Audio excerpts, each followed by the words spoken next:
My name's Wayne Braverman, and welcome to Celebrate Life, learning, laughing, and loving. Today, I suspect we're going to be doing a lot more laughing than the other two things because I have a very exciting special guest with me today. His name is Ken Hill. He does the Wresting Kennection. I thought rather than to use my own studio, it would be more fun to do it on his set because he's got such a cool set and they have so much fun. So I'm going to snap my fingers and then hopefully we'll be in the Wresting Kennection studio. So ready? 1, 2, no, it's not a count out. 1, 2, 3. And now we're in the Wresting Kennection studio and look it's Ken Hill. He's right here. Like magic. I come out of nowhere. Well, welcome everyone to, another must-see show hitting the Bedford TV airwaves, or any airwaves for that matter, north, south, east, west, frontwards, backwards, any which way you look at it. Living life, celebrating life. I am honored to be on here. I'm honored that your interview. I'm honored to be a guest. I'm happy that you are a guest. You are now the champion of Bedford cable television because you've done more shows than anybody. You are the first person, or your show's the first show to reach 100 episodes. That's true, and we've just kept right on trucking. We're gonna in a matter of a couple of years we're gonna hit 200. You reached that mark in this past January. Yes, we did. 100 episodes was just a fantastic feeling for me, just because this was like something that was truly my creation. I've never really had something like this that ever really came to fruition as much as this did. Mm-hmm. What got you to want to do it? When I graduated from Salem State in 2012, mm-hmm. For a couple years after that, I got into sports writing and announcing. I was just kind of trying to dabble. I knew I wanted to do something in the sports field. Mm-hmm. I wasn't quite sure what. I knew I always had a knack for writing and for sports. So I figured, hey, no, I'd put the two together, do some sports writing. But as I got into it, it became more formulaic. I was just kind of going through the motions, going to the games, jotting down the stats, just mm-hmm. kind of sitting through all this. And I realized, is this something I'm really going to want to do for the rest of my life? And I kind of realized, no, not really. Don't get me wrong, I liked it. I think it got me into my first foray into sports, and for that I'm very, very thankful, along with the filming I did here for Bedford High football. Mm-hmm. Both were great inspirations, but I kind of wanted something more. And I realized after I did announcing for Arlington High football, for Western Academy hockey, that I didn't want to be a sports writer, I wanted to be an announcer. I was surprised that people were telling me left and right I had such a knack for announcing. And I'm thinking, they're telling an autistic guy he has a knack for announcing when most of them are by definition, they're stage fright. They're socially reluctant. They're hesitant. They tend to freeze up. I had that same feeling like when I was a kid. I couldn't get on a stage without locking up. One of the fun aspects of your show, right? I can picture you and your co-host. Mm-hmm. I could see you ringside at a WWE event because you just seem to fit into it so well. The way you dress up, the way you talk, the way you discuss it. Right. Getting on from where I was talking about, that passion is essentially the reason why I wanted to do this show. Mm-hmm. Because I realize at the end of the day, the one passion that has remained with me throughout, since I was a teenager, since I actually moved to Bedford, mm-hmm. ironically enough, was when I first discovered professional wrestling, and I've been in love with it. It's been a roller coaster ride. There have been high points of wrestling. There have been more than fair share of low points, mm-hmm. professional wrestling. But I've stuck through it all. And I just realized, okay, this is what I know. This is what I want to do. I want to be not only work for professional wrestling. I want to work for WWE. I want to be an announcer for WWE. I want not just that. I want to be the next voice of WWE, like Gordon Soley, like good old JR Jim Ross, even like Michael Cole. I know a lot of people aren't. That's not a very popular opinion, but he is like the go-to de facto voice of WWE. That's what I want to be. Okay, I don't want to just be another heyday announcer. I want to have my time in the sun like they've had. I want to have like a famous call of a match that people will remember for years, for decades. What type of a match gets you the most excited? I'd say a lot of stipulation matches. I'd say like ladder matches, like steel cage matches, when they're booked right, when it's not just like an overbooked mess. I mean, even just like one-on-one matches when they've been properly built up. One of the things I talked about in my first interview with the Minuteman was that the one thing I like about wrestling most is the narrative, is the storyline. When creative can put together an effective storyline that gets me emotionally invested, even just like I said, a one-on-one match, I'll love, because that's the kind of match I like to call, is one that I'm emotionally invested in. Wrestling goes in, I believe it's 10-year cycles. Right. There was the Hulk Hogan era, which was considered the superhero era. Then there was the edgy character era in the 90s. Right. And then we moved on into other things. What would you call this era?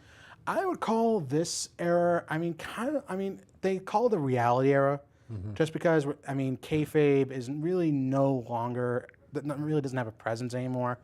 Because you see superstars who don't normally get along on screen palling around in like off-scene video, like behind the scenes videos and stuff like that. So, I guess you would call I guess they call it the reality era. The era I would call it is kind of like, I would call it the NXT era. Just because you've seen NXT go from just being a developmental promotion to being something on par, if not more so, than Raw and SmackDown. Just because, you've seen so many up-and-comers. You've seen an influx of famed independent superstars paving their way to WWE, like the likes of AJ Styles, Samoa Joe, Sami Zayn, Kevin Owens. You have superstars who've made their own niche in here, like oh my goodness, where do I start? Like Neville, like Punk? like CM Punk, who was my greatest. Even though he's retired, I still consider him my greatest inspiration as far as the reason why I got into wrestling, because he was so outspoken. He was blunt. He was honest. Even if it was, even usually steered the truth in his favor. The bottom line is he said things as they were. And that's what I do on the show. I don't lie to my fans. I don't try to build them up. I don't try to tell them how things are on Raw and SmackDown. If there's something that happens on the show that I'm not a big fan of, I'm going to put in my 2 cents about it. I'm not gonna hesitate. Would you say that this era is as good as the one that had Stone Cold Steve Austin, The Rock, Mick Foley? Yes and no. Obviously you're more in your share of interesting characters. Like I said, John Cena, Randy Orton, Kevin Owens, Sami Zayn, Dean Ambrose, Roman Reigns, Seth Rollins. The Shield in itself was probably the best thing that WWE has done in the past 5-6 years. They've had more than their fair share of screw-ups, but the Shield was the one thing, I think, above all else, that WWE did right to a T.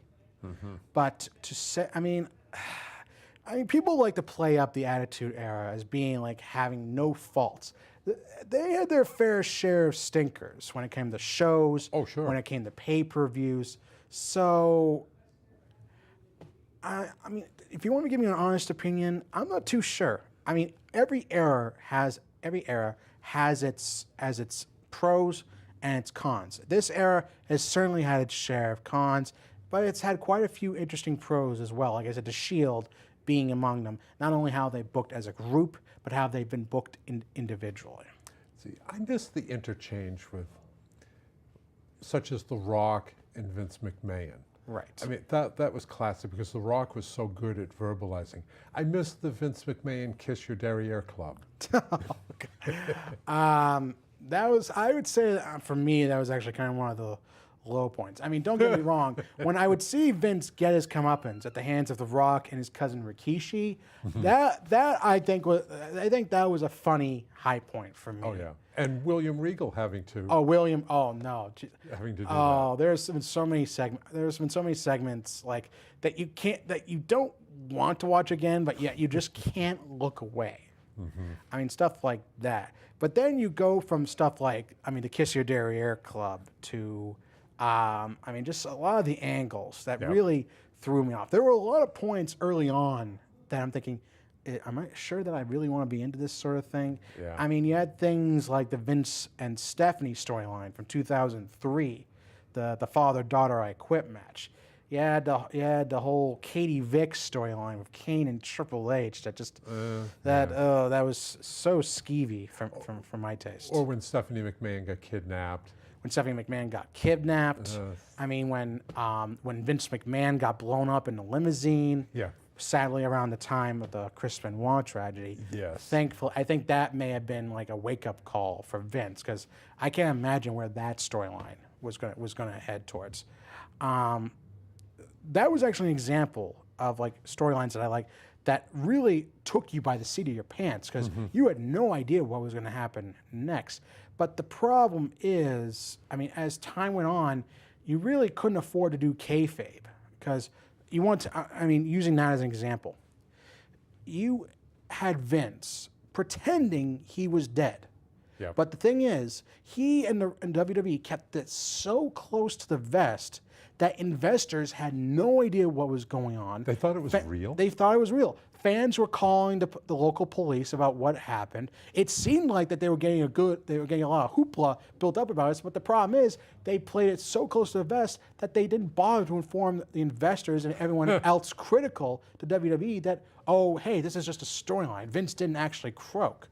But then, I mean, the WWE stock plummeted. And then you had like a public outcry when WWE not only put out a public notice about Vince McMahon, but even said, okay, what's going to happen? What's going to happen with Vince gone? Just tune in to Monday Night Raw. So WWE pretty much admitted that they were just using Vince's death to hype up the next episode of Monday Night Raw, and you were turning away so many fans that eventually, I mean, they had to nix the whole angle within 2 weeks. So that's the problem of taking a potentially great storyline and taking it too far.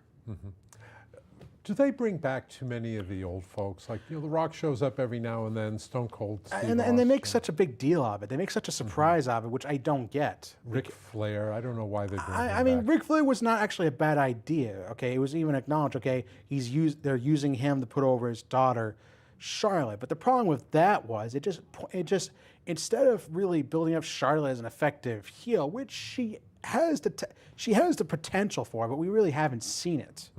Is that it kind of exposed a lot of her flaws. She's not the same kind. She's not a talker like her dad is. She doesn't have the same emotional inflections like her father does. And for a Flair, she does not really sell as well as Flair ever did in the ring. Because seriously, we've seen Charlotte competing for a couple of years, and I've yet to see her do a Flair flop. That was the one thing I always could look forward to in a Ric Flair match. So punch, punch, punch, whoop, whoop, whoop, whoop, flop. That's something I can always look forward to.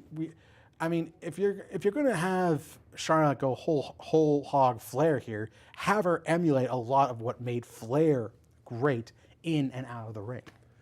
Wyatt family, do they use them correctly? The Wyatt family, oh God. I mean, Bray Wyatt's one of my favorites. He is funny. He is funny. I think he's got a great charisma to him. He's very influential. He can look evil. He can look evil. The spider walk. I mean, just like the way his voice comes across. The thing is that he talks about how wins and losses don't matter.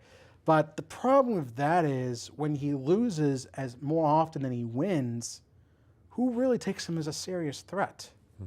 I mean, can you really name one major feud that Bray Wyatt has had since coming up to WWE in 2013? Can you name one major feud that he's really come out on top on? No. Roman Reigns? No.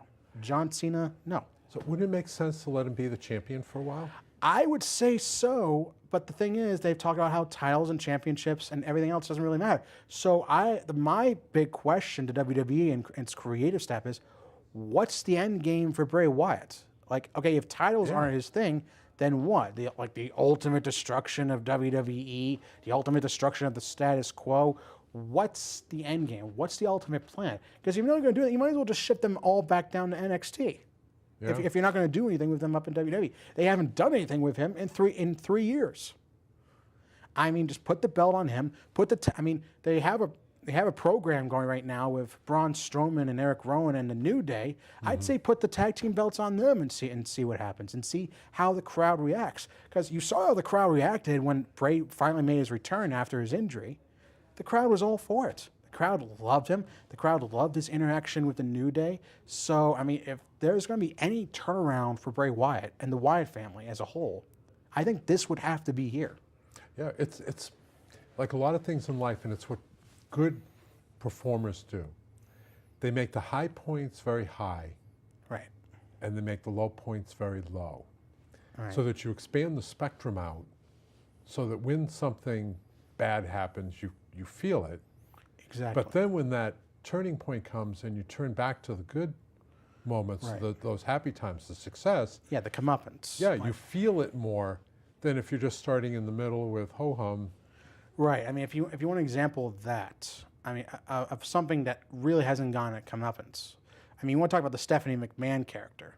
I mean, you have Stephanie coming out in interviews saying what she likes best about her heel character is the comeuppance that she gets. Okay, the problem with that, though, is in this day and age, I mean, male and female violence is extremely discouraged. I mean, really, the only instance we saw that was at WrestleMania 32 with Roman spearing Stephanie, and that was an accident. It was something that should have been built up over a long time, but all it did was get Roman a few cheers, and the crowd goes right back to booing him because they knew, okay, that it wasn't intentional. Yeah. I mean, you could see how many times she emasculates, I mean, characters on screen, and you keep thinking, when is the comeuppance going to come? When is someone like Ronda Rousey going to come in here and show Stephanie what for? Okay, she hasn't gotten that comeuppance yet, and either Stephanie is being the biggest troll I've seen since the likes of Finn Balor online, or she is absolutely naive to how her character is truly portrayed on WWE television. I'll give you a scenario. Okay. Vince McMahon calls you up and says, I watch the Wresting Connection. I love that show. I'm going to make a deal with you. I'm going to let you be a writer for the WWE, but you have to get in the ring and fight one of my wrestlers. Oh, God. All right, Ken, which one are you going to take on? Oh, God.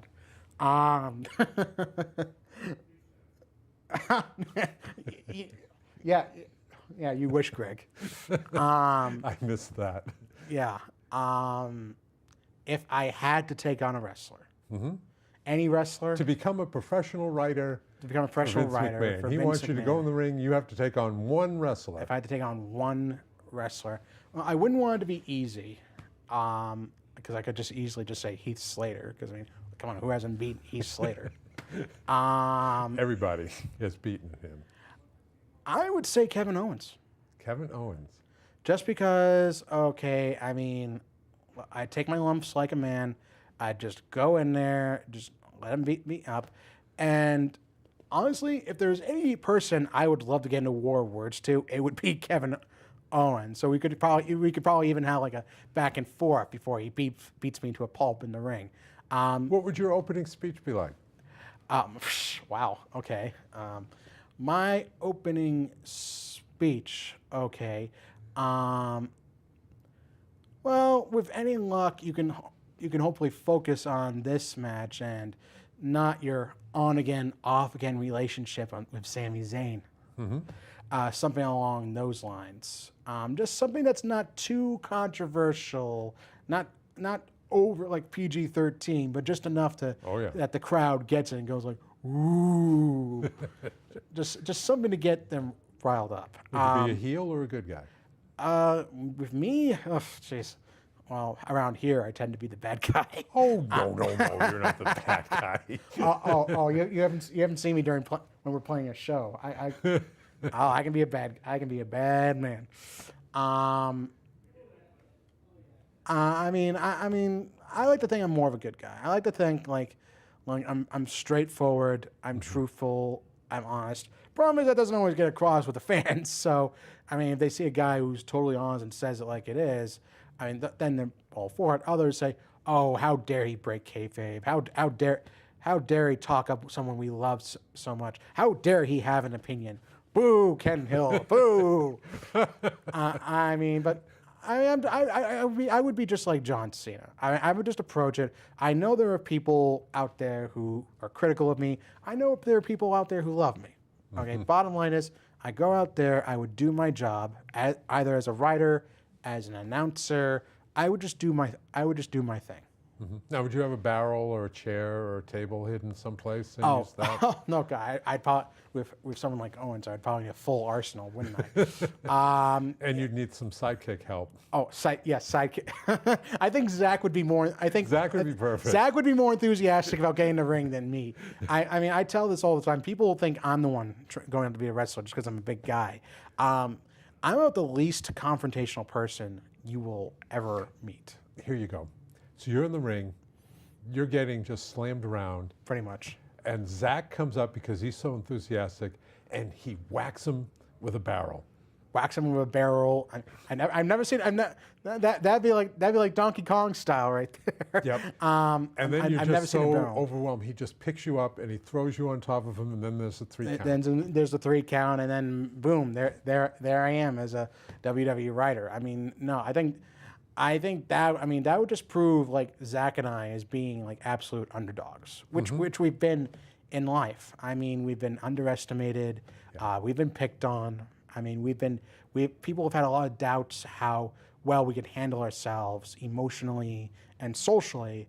But I'd like to think that given what I've put across here with the Wrestling Connection for the last 3 seasons, I'd like to think I've pretty much dispelled every myth there is when it comes to individuals with Asperger's.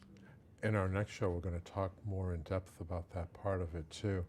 I'm looking forward to that conversation because I believe you have a lot to teach us. And I'd like to hope that there's someone out there who will benefit greatly from what I have to say. I'm sure there is. Or sure there are. I should really see, the wrestling show has corrupted my English. I'm now getting into bad grammar, and I should know better than that. So, ladies and gentlemen, my apology for allowing wrestling to interfere in my language. And we at the Wrestling Connection do not endorse bad grammar. So, you get this job. We ain't that kind of show. You ain't that kind of thing. Hey, yeah. You become the writer because you won the match with Zach's help. Exactly. What's the first thing you're going to write? First thing I'm going to write, the thing is, I've heard about the stigmatism with being a writer, being a ploy with WWE.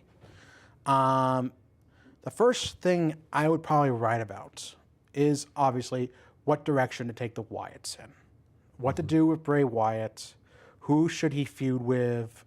I mean, you obviously have the Wyatt family feuding with the New Day, but who's Bray Wyatt going to feud with? Who is his first opponent going to be? I would have like a slow build, like kind of like an anti-authority edge. Basically, have Bray go up against maybe not Shane McMahon, but Stephanie McMahon. Have them at odds with each other. Because the thing is, I've said this before multiple times on the show, Bray always has struck me more of the anti-authority figure than even Dean Ambrose. And that's saying something given just how erratic and rebellious Dean Ambrose is, that Bray Wyatt always struck me as someone who's, again, he's down, he wants to be down with the machine, that he's not for authority figures, that he's for tearing down the establishment, as it were, of the status quo. And if there's anyone who best defines the status quo, it would be the likes of Stephanie McMahon and Triple H, which I could totally see Triple H I could totally see the feud between Stephanie and Bray Wyatt like segueing into Triple H making a part-time return and putting over Bray Wyatt as like a big anti-authority figure in WWE. Not necessarily just being the next Undertaker, but being one of the next big anti-authority figures. Yeah. Now, the problem with that is that the problem with any writer in WWE is that pretty much everything ends up being finalized by Stephanie and Vince McMahon. Oh. And the thing is, okay, I've seen there have been so many shows, Raw, SmackDown, and even pay-per-views that will have massive rewrites, like hours before, because Vince does not approve of a segment. He thinks something could be added to this. His own brand of humor, which is about 20 to 30 years out of date. And just, I would have to be very careful about whatever, not just the storyline I just came up with, but just any storyline that I put across, because it's going to have to go through Vince and Stephanie. So ultimately, what I think doesn't really matter. It's just how it comes across to them. I mean, if it floats their boat, if they're all for it, then, oh, yay, hey, one of my ideas got through. But if they just take in a completely different direction, I mean, I just have to, I would be saying, oh, that's great. I never thought of taking that direction. And inside, I would be saying, oh, this is gonna be a piece of crap. Because, I mean, Vince is a creative genius. I don't think anyone can really knock him for that. But No, he's built quite an empire. He's built quite an empire, but the truth of it is he's had a lot more misses than he's had hits lately. I mean, and you've had superstars who won't reveal themselves talking about how he should probably retire. You've had investors talking about how he should retire. Fans talking about how Vince should probably just walk off into, or limp off or whatever, strut off into the sunset. And I'm in agreement with all of them, because I mean Vince is just, no one could doubt the credit. No one could doubt his credibility. Kind of like give him the Godfather treatment, where he gets to sit in the tomato garden and play with grandchildren. Exactly. Okay, just kind of put him out the pasture, as it were. Don't like just not the old Yeller treatment, but like you said, the Godfather treatment. Just have him be out there with the grandchildren. Just have him do his own thing, and kind of slowly but surely remove him from the WWE product. Right. He gets to say, oh, I don't deal with that anymore. You got to talk to my daughter, Stephanie. Right. Time's just about up for this episode, but I'm glad you're coming back for another one. So I'm looking forward to it. So thank you all for joining us on this episode of Celebrate Life. We'll be back again. Thank you. And stay connected. Stay connected.